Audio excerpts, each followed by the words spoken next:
एक सच्चाई मैं आपको आज बता रहा हूं।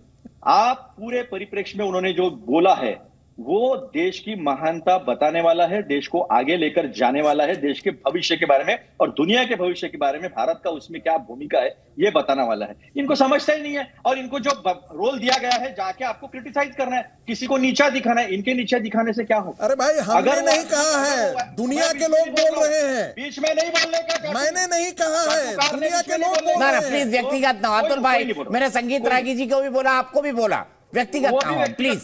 वो उस इंसान के लिए व्यक्तिगत हुए जिसने 4000 किलोमीटर चला तो जिसके पीछे देश तो क्या हो गया? 4000 किलोमीटर चल लिया तो जो देश 4000 चल लिया तो महात्मा गांधी हो गए क्या? तो ये बोलेगा नहीं, ये बोलेगा बीच में मत बोलो। बोला नहीं मैं बीच में, आपके चाटुकारिता करनी है वहां जाके करो। चाटुकारिता आप कर, चाटुकारिता आपकी जरूरत होगी, मेरी मुझे जरूरत नहीं है। देश में चल रहा है, मुझे किसी की जरूरत नहीं है। आपकी चाटुकारिता पर आपका प्रवक्ता पद होगा, मेरा प्रोफेसर चाटुकारिता पर नहीं है।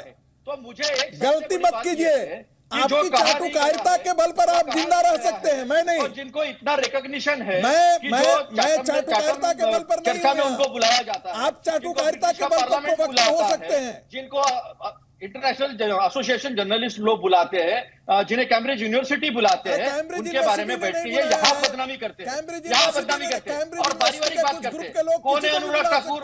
इन्होंने ज्योतिरादित्य सिंधिया को लिया। कौन है वो? देवेंद्र फडणवीस कौन है? इनके यहाँ 40 परिवार। अच्छा अतुल जी, अब रुक जाते हैं, दोनों ने अपनी अपनी बात कह दी। मैं सीधे जाता हूँ 10 सेकंड सब मांगते हैं, मुझे समझ नहीं आता है। आप लोग प्रवक्ता है, आपको और आर्टिकुलेट होना चाहिए। मैं सीधे आप विवेक श्रीवास्तव जी के पास जाता हूँ। विवेक जी मुझे बताइए, क्या राहुल के ये बयान, संविधान बदला गया? अरे अतुल भाई कभी तो रुक जाया करो, एक बोगी जोड़ी लेते हो अब 10 सेकंड की। मैं विवेक जी भी मुस्कुरा रहे मेरी बात सुनकर। विवेक जी मुझे बताइए, क्या राहुल गांधी की बात से आप सहमत हैं? और विपक्षी पार्टी के तौर पर राहुल गांधी जो विमर्श दे रहे हैं, क्या वो आने वाले समय में नारा बन पाएगा चुनाव का? क्योंकि चुनाव नारों पे लड़ा जाता है, नैरेटिव पे लड़ा जाता है, देश क्या बहस कर रहा है इस पर लड़ा जाता है। बिल्कुल ठीक। देखिए, सबसे दुख की बात तो ये है कि ऑपोजिशन के लीडर के बारे में जिस तरह के शब्दों का प्रयोग हो रहा है वो उचित नहीं है। मैं तो ये मानता हूं, हमें मानना पड़ेगा कि राहुल गांधी भी एक पॉलिटिशियन के रूप में इवॉल्व हुए हैं। 2014 में और 2024 में एक बहुत बड़ा एक अंतर आया है। भारत जोड़ो यात्रा उन्होंने करी है, बड़ी सक्सेसफुली करी थी और उसका एक ड्यू रिस्पेक्ट उनको मिलना चाहिए। ये पहली बात हो गई। दूसरी बात, हर एक चीज को लेकर के अगर आप फजीहत करना शुरू कर देंगे यहाँ पे बीजेपी के प्रवक्ता, ऑपोजिशन के नेताओं की, तो ये ठीक बात नहीं है। कितनी फजीहत हम कर सकते हैं कितने, लेकिन हमारे प्रधानमंत्री हैं तो बोलना उचित नहीं है। टर्की में आपने एड भेजी, आपकी बैकडोर डिप्लोमेसी क्या बात कर रहे हैं? किसान आंदोलन के टाइम वो सीपीआई का झंडा लेके नारा लगा रहे थे। क्या लगा रहे थे वो बता देता हूँ आपको, मैं वीडियो भी दे दूंगा, मैंने ट्वीट भी किया था। वो कह रहे थे मर जा मोदी। नहीं, आप सुनिए तो, मोदी तेरी कब्र खुदेगी, ये नारा सबसे पहले किसान आंदोलन में सीपीआई की कैडर नहीं लगाया था, आपका झंडा लेके बकायदा। देखिए, वो जो आप सुन लीजिए, वो किसान सभा की कुछ बूढ़ी महिलाएं थी और वो ताना कस रही थी और कोस रही थी जो पंजाब में एक भाषा बोलने का तरीका था। इस पे हम डिबेट कर चुके हैं पहले, लेकिन आप सुने मेरी बात को बड़ी क्लियरली। जब टर्की में आप एड भेजते हैं और उसके बाद बैकडोर डिप्लोमेसी आपकी इतनी थर्ड रेट है कि यूनाइटेड नेशंस में टर्की पाकिस्तान का साथ देता है कश्मीर पर, आप आज ऑस्ट्रेलिया के साथ फिर गलमैया कर रहे हैं। आपने 120 देशों के साथ हस्ताक्षर किया ऑस्ट्रेलिया के कहने पर, and you try to sensor China. एक फॉरेन पॉलिसी आपकी क्लियर नहीं है कि आप किस एक्सिस के साथ है।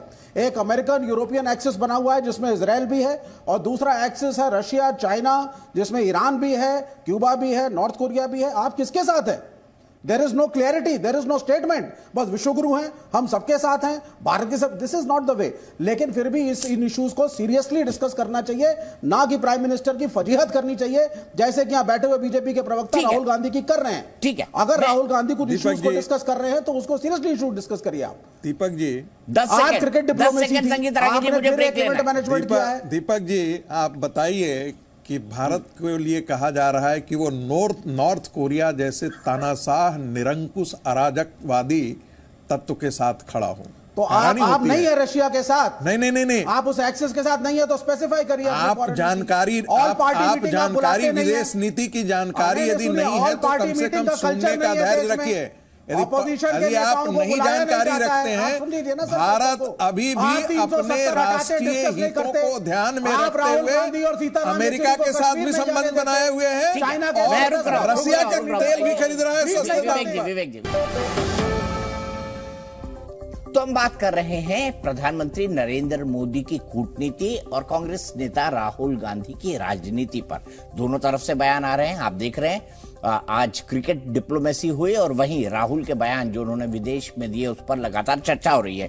इसी पर बात करने के लिए मेरे साथ बीजेपी से प्रेम शुक्ला जुड़े हुए हैं, प्रोफेसर संगीत रागी जी जुड़े हुए हैं, विवेक श्रीवास्तव जी लेफ्ट के नेता जुड़े हुए हैं और अतुल लोंढे साहब जुड़े हुए हैं जो कि कांग्रेस के राष्ट्रीय प्रवक्ता हैं। प्रेम शुक्ला जी, आपने अतुल जी को भी, आपने विवेक जी को भी सुना और आपने अतुल जी को भी सुना, क्या कहेंगे दोनों के इस पर्सपेक्टिव पे? और आपको लगता है कि क्या ये विमर्श बन पाएगा, नारा बन पाएगा 2024 का?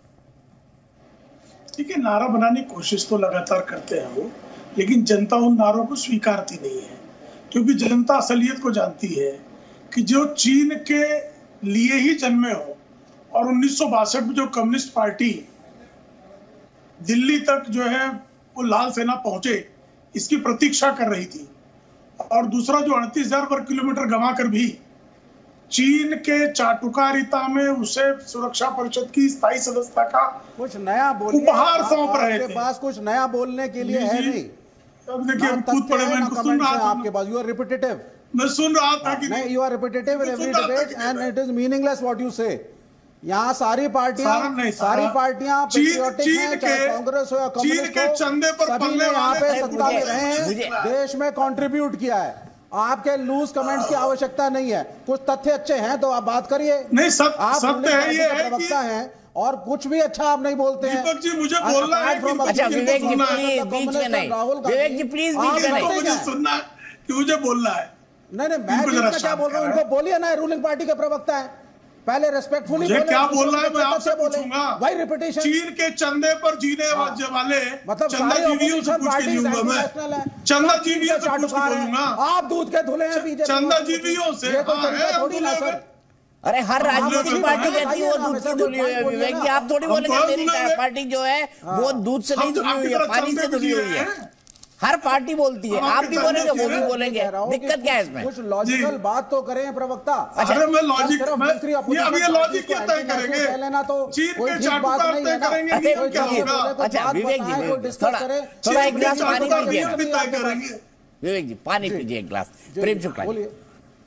नहीं बोले। तो जो 1962 में चीन दिल्ली पर कब्जा कर ले इसके लिए रक्तदान कर रहे थे ऐसे लोग, और चीन के चंदे पर जो पिछले लंबे अरसे थे अतुल लोंढे फिर कूद पड़े। बताइए कहाँ है चीन का चंदा? अकाउंट नंबर दीजिए ना सर, अकाउंट नंबर दीजिए आज आप। कौन सी आपके बात पे नहीं कर रही है, आपकी बात सुनिए ना, प्लीज उनकी बात सुनिए। दीपक जी इसके ऊपर नहीं आप सुनिए। अगर चीन से चंदा आ रहा है तो 2014 से अब तक इन्होंने एक्शन क्यों नहीं लिया? किस अकाउंट में आ रहा है, किस संगठन में आ रहा है, बताएं जरा टीवी पर। ये किसके पास आ रहा है चंदा? किसी के पास नहीं आ रहा है। आपके पास तथ्य नहीं है, बस कुछ बोलिए।